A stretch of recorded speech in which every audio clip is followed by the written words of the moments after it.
Welcome back to my channel. This story is penned by Ashley Ebeling in the Wall Street Journal. Jeffrey Rollason and Margaret Sjostet dated in the 1980s.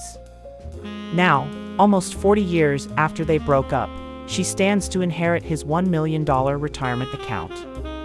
The reason she might get the money is that in 1987, Rollason listed Sjostet on a handwritten form as the sole beneficiary of his workplace retirement account.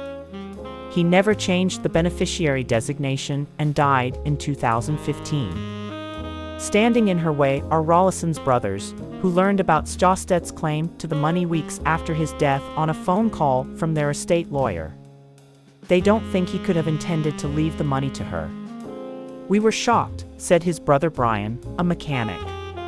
The brothers have since been fighting his former employer Procter & Gamble in federal court to wrest the retirement money out of the hands of Sjostet, now Margaret Lossinger.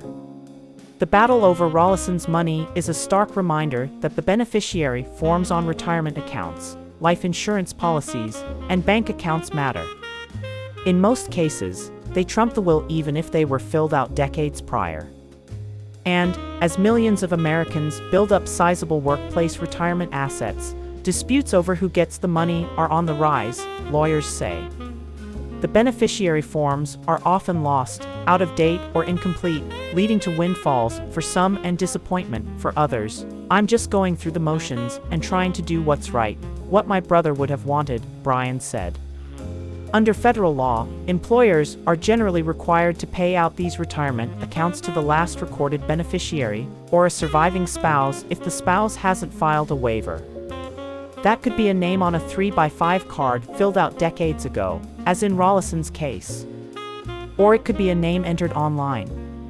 Adding to the confusion, some employer plans, including P&G's, haven't integrated the old paper forms into their online systems. "Inertia has the upper hand," said Norman Stein, a law professor at Drexel University and senior policy advisor at the Pension Rights Center. Rollason met Lossinger, who goes by Peggy, at a park playing frisbee, and they started dating in their early 20s, according to court documents. Later, they moved to Sullivan County, PA, where she waitressed and he got a job on the floor at a P&G plant that makes Pampers diapers and Bounty paper towels.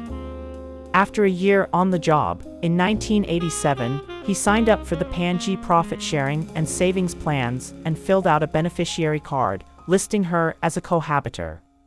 Peggy moved out 2 years later, got married the next year, and had 2 children, according to court documents. "I wanted marriage and children, and he did not," Lossinger testified.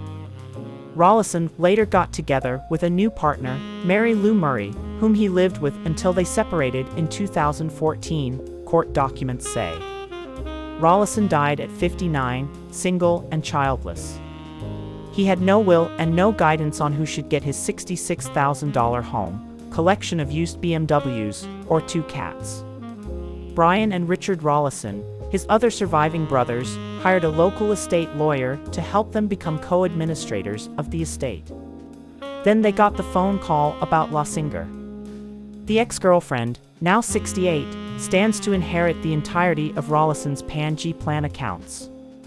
The total came to nearly $750,000 when he died and had grown to $1.15 million by 2020. Lossinger declined to comment. Her lawyer, Joseph Mariotti, said the beneficiary designation was clear. "The form is the form," he said. P&G declined to comment on the case. After an employee or retiree dies, the retirement plan investigates to determine who is the beneficiary on various accounts. P&G faced 3 potential claims on the retirement money. Lossinger and the brothers each argued they were entitled to the balance. P&G also brought Murray, Rollason's longtime partner and co-worker, into the case as a potential common-law spouse claimant. In 2020, a federal court directed P&G to award the money to Lossinger. The money was put in escrow while the brothers pursued claims against P&G and Lossinger.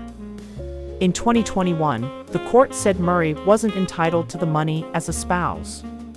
The brothers argued that P&G violated its fiduciary duty by failing to adequately inform Rollason of his beneficiary designation.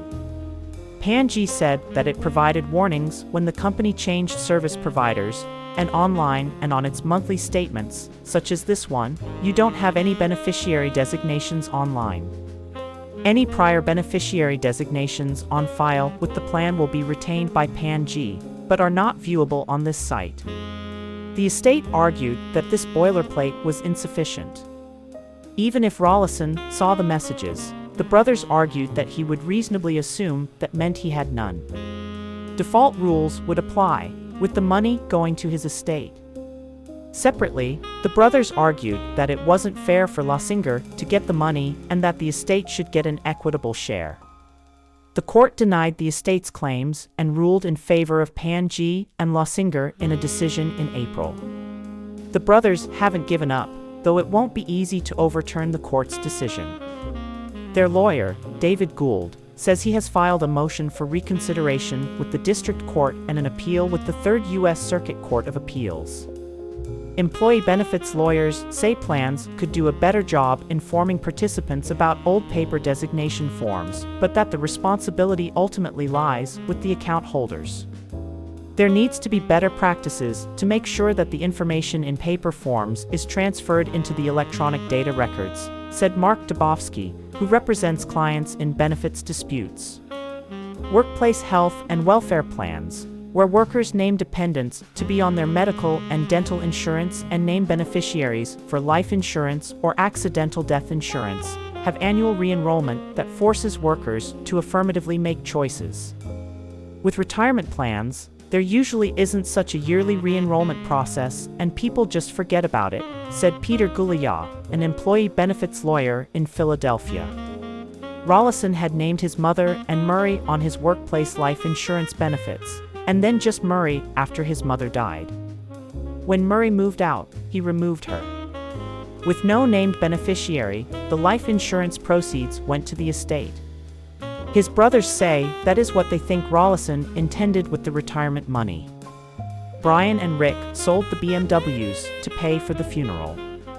The two cats went to twin nieces. Murray got a small investment account since her name was on it, they said. The brothers split the workplace life insurance and house. Rollason's P&G retirement savings, meanwhile, still sit in money market funds, awaiting distribution.